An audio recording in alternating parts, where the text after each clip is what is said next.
There is no doubt at all that Darwin was right, that evolution happened, that we are descended from simpler animals, that we're descended from bacteria ultimately, that we are cousins of chimpanzees, cousins of monkeys. Darwin wasn't right about everything. I mean, he got his genetics wrong. There wasn't enough known about genetics at the time. But the essential point that we are direct cousins of monkeys and kangaroos and octopuses and bacteria is beyond all possible doubt.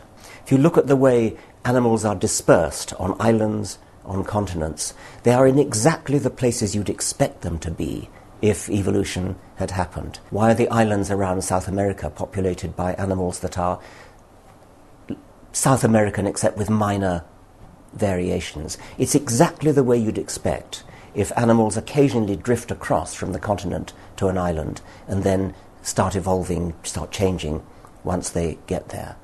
It's not the way it would be if God had gone around creating animals wherever he felt like. Why on earth would he deliberately create animals in exactly the places where he would have created them in order to give the false impression that evolution had happened? That's one kind of knockdown evidence. Another kind is if you look comparatively at different animals, especially biochemically.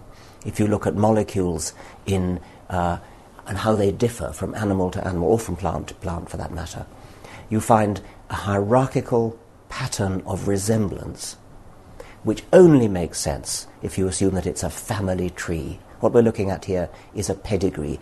Everything, all the evidence, points to this being a pedigree. And once again, the only way you could save your creationism is to assume that God deliberately deceived us by planting molecules in exactly the places in the animal kingdom you would expect to see them if evolution had happened.